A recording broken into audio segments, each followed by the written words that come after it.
22 मई को राजस्थान हाईकोर्ट के द्वारा चतुर्थ श्रेणी कर्मचारी भर्ती परीक्षा में जो कुछ विशेष कैटेगरियां हैं उनका परिणाम रद्द किया गया है। यानी कहने का मतलब है कि कर्मचारी चयन बोर्ड को यह निर्देश दिए गए हैं कि कम से कम आप जो मिनिमम पासिंग मार्क्स है उसको डिसाइड कीजिए, क्योंकि किसी भी भर्ती का एक मिनिमम स्टैंडर्ड होता है, वो आपको तय करना होता है। जीरो या जो नेगेटिव वाला नंबर है वो भर्ती परीक्षा पास करके अब अभ्यर्थी है वो नौकरी नहीं लग सकता, यानी कि जिनकी जीरो कट ऑफ है वो नहीं लग सकते। तो उसके बाद में राजस्थान हाईकोर्ट कहने के बाद में कर्मचारी चयन बोर्ड है वो क्या फैसला लेगा क्या नहीं लेगा उसके अपन बात करेंगे। आपका जो फाइनल रिजल्ट है वो कब आने की संभावना है उसके बारे में बात करेंगे। क्या जो हाईकोर्ट ने फैसला दिया है क्या ये फैसला वापस पलटेगा या नहीं पलटेगा, आपकी प्रोविजनल लिस्ट है वो कब आने की संभावना है, और क्या आलोक राज जी ये केस जीत जाएंगे, क्योंकि आलोक राज जी अब इस केस को डबल बेंच में लेकर जाने वाले हैं। और जिन कैटेगरी का परिणाम रद्द हो गया है उनका क्या होगा, क्या उनका परिणाम है वो फिर से जारी किया जाएगा या नहीं किया जाएगा, उसके बारे में अपन बात करेंगे। तो देखिए आज एक जो अपडेट है वो निकल कर आया है आपका चतुर्थ श्रेणी कर्मचारी भर्ती। इसमें आप यहाँ पर देख पाएंगे 1200 अभ्यर्थियों को मिल सकेगी राहत।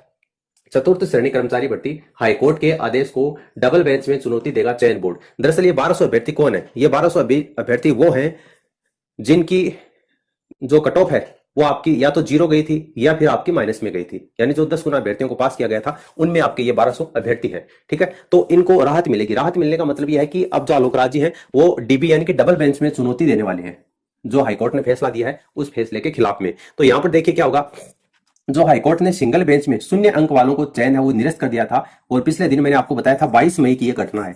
22 मई 2026 को कर्मचारी चयन बोर्ड ने विभिन्न कैटेगरियों का या जिन माइनस और जीरो अंक प्राप्त करने वाले अभ्यर्थियों का चयन है वो रद्द कर दिया गया था। साथ ही सरकार को 3 माह में भविष्य में जो भी भर्तियां होंगी उनका न्यूनतम अंक तय करने के लिए नीति बनाने को कहा था। कर्मचारी चयन बोर्ड हाईकोर्ट की सिंगल बेंच के इस आदेश को डबल बेंच में चुनौती देने की तैयारी कर रहा है। इसके कारण 1200 अभ्यर्थियों को राहत मिलेगी। दरअसल आलोक राज जी अगर डबल बेंच में इसको चुनौती देते हैं और ये केस जीत जाते हैं तो 1200 अभ्यर्थियों को राहत इस प्रकार से मिलेगी कि उनकी जो कट ऑफ थी वही कट ऑफ रहने वाली है, यानी कि 30% या 40% का आपको जो क्राइटेरिया तय करना होता है वो क्राइटेरिया आपको पास करने की आवश्यकता नहीं है अगर आलोक राज जी ये केस जीत जाते हैं। और मोस्ट प्रोबेबली चांस है कि आलोक राज जी ये केस जीत जाएंगे। जीत ऐसे जाएंगे कि एक बार सुप्रीम कोर्ट का भी ये फैसला आया था। सुप्रीम कोर्ट ने कहा था, व्यंग्य व्यक्त करते हुए कहा था कि एक बार अगर खेल शुरू हो जाता है तो खेल के बीच में नियम नहीं बदले जाते। और उसी सेम लाइन को अब कर्मचारी चयन बोर्ड के जो अध्यक्ष हैं आलोक राज जी उन्होंने दोहराया है। उन्होंने कहा है कि खेल के शुरुआत होने के बाद में बीच में नियम नहीं बदले जाते, ये कहना है आलोक राज जी का। आप यहाँ पर देख पाएंगे प्रक्रिया के बीच नियम नहीं बदल सकते, ये कर्मचारी चयन बोर्ड के अध्यक्ष का कहना है। आलोक राज जी ने कहा है चतुर्थ श्रेणी भर्ती में न्यूनतम क्वालिफाइंग मार्क्स जैसा कोई प्रावधान नहीं था, क्योंकि डिपार्टमेंट की भर्ती है और डिपार्टमेंट से इनको ऐसा कोई आदेश नहीं मिला था कि आप मिनिमम पासिंग मार्क्स डिसाइड कीजिए। इसलिए भर्ती की प्रक्रिया के बीच में नियमों को नहीं बदला जा सकता।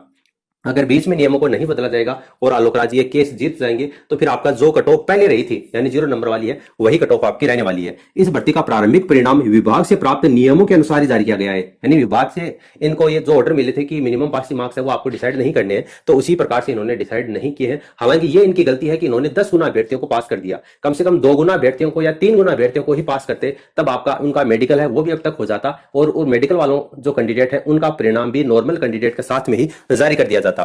चयन बोर्ड हाईकोर्ट की डबल बेंच में इस फैसले से जुड़े पूरे तथ्य रखेगा। बोर्ड अध्यक्ष ने कहा है कि हर भर्ती में न्यूनतम पासिंग मार्क्स नियम लागू होना चाहिए और यह तय करने का काम सरकार का है, यानी कि ये कर्मचारी चयन बोर्ड का काम नहीं है, यह काम सरकार का है कि हर भर्ती में आपका मिनिमम पासिंग मार्क्स होना चाहिए या नहीं। हालांकि आरपीएससी कोई भी वैकेंसी का आयोजन करवाती है, चाहे वो आपकी फर्स्ट ग्रेड हो, सेकंड ग्रेड हो, रीट हो, तो सभी में मिनिमम पासिंग मार्क्स वो आपके 40% डिसाइड किए गए हैं। लेकिन अधीनस्थ बोर्ड की भर्तियों में हालांकि बहुत सारी भर्तियों में है लेकिन इस भर्ती में ये नहीं है। तो आलोक राज जी का यह कहना है कि यह काम जो है वो डिपार्टमेंट का है, हमारा ये काम नहीं है। मैं भी सरकार से भर्तियों के चयन के लिए न्यूनतम अंक तय करने के लिए पत्र लिख रहा हूं। इनका कहना है कि मैं तो खुद सरकार को यह कह रहा हूं कि आप भर्ती परीक्षाओं में कम से कम जो मिनिमम पासिंग मार्क्स है उनका क्राइटेरिया निश्चित कर दो। हाईकोर्ट ने एकल पीठ ने कहा था कि भले ही पद चतुर्थ श्रेणी यानी चपरासी का क्यों ना हो लेकिन सरकारी सेवाओं में एक बेसिक स्टैंडर्ड का होना जरूरी है, यानी इससे कम वाले जो अभ्यर्थी हैं वो नौकरी नहीं लगेंगे। इस भर्ती के नियमों के न्यूनतम अंक जैसा कोई प्रावधान नहीं था। चयन बोर्ड अब प्रक्रियाधीन भर्तियों के बीच में नियमों को बदलाव नहीं कर सकता। इतना जरूर है कि अगर कोई न्यूनतम पासिंग मार्क्स का नियम लागू भी होता है तो वह नियम बनने के बाद वाली भर्ती परीक्षा में लागू हो सकता है, यानी कि इस भर्ती परीक्षा में आपका ये नियम है वो लागू नहीं होगा। कौन सा नियम? 30% या मिनिमम 40% क्राइटेरिया है वो नियम इस भर्ती परीक्षा में लागू नहीं होगा, ये कहना है आलोक राज जी का। तो ये जो 1200 अभ्यर्थी हैं जो कि राह देख रहे थे, इनमें ज्यादातर ऐसी लड़कियां हैं जो कि विधवा हैं, क्योंकि काफी लड़कियों के लगातार इसमें कमेंट आ रहे थे कमेंट सेक्शन में। जो मैंने पिछला 2-3 वीडियो प्रोवाइड करवाया है, जब मैंने रिजल्ट जल्दी जारी करवाने की मांग की है तो बहुत सारे कैंडिडेट का ये मैसेज आया है कि आप न्यूनतम जो कट ऑफ है उस वाले कैंडिडेट को क्यों नहीं देखते हैं?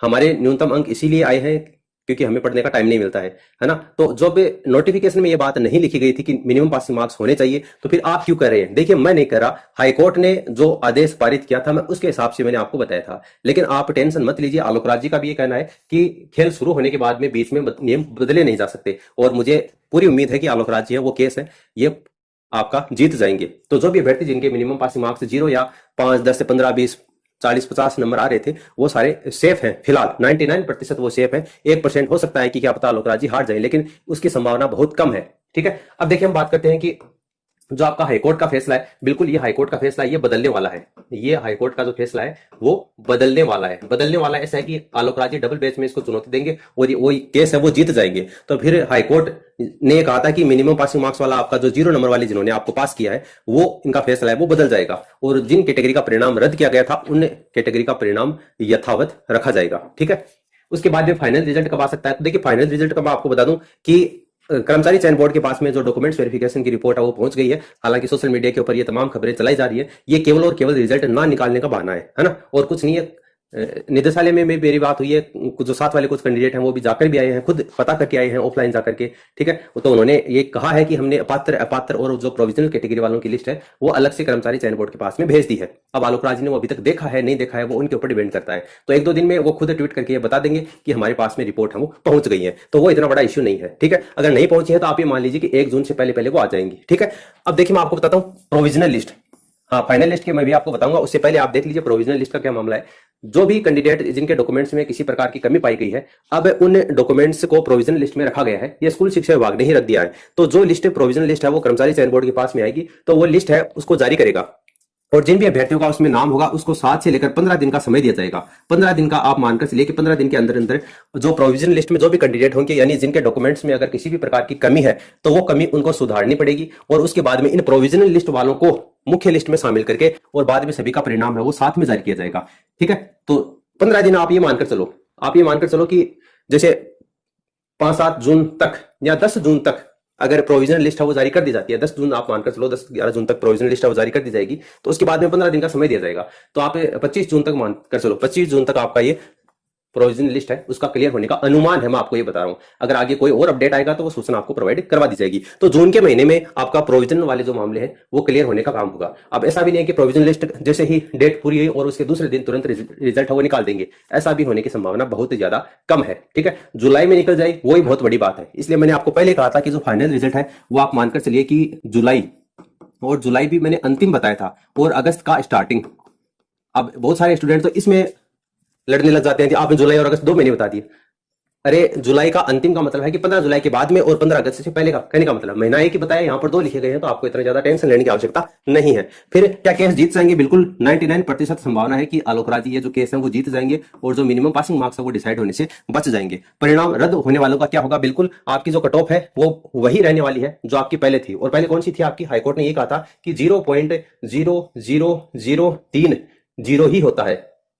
ठीक है, और जो माइनस में और जीरो में कोई फर्क नहीं होता है, ये हाईकोर्ट ने कहा था। इसलिए बाद में कर्मचारी चयन बोर्ड को मिनिमम पासिंग मार्क्स से डिसाइड करने का ऑर्डर दिया है। तो आलोक राज जी ये केस जीत जाएंगे बिल्कुल, और जल्दी ही आपको ये खुशखबरी देखने को मिल जाएगी। अगर अभी भी आपका कोई सवाल है, कोई सुझाव है, तो आप नीचे कमेंट सेक्शन में कमेंट करके पूछ सकते हैं। और आप हमारे इस टेलीग्राम चैनल को ज्वाइन कर लेना। ये जो हमारा टेलीग्राम चैनल है, कोई भी अपडेट आएगा तो सूचना आपको यहाँ पर प्रोवाइड करवा दी जाएगी। बाकी मिलते हैं नेक्स्ट वीडियो में। धन्यवाद।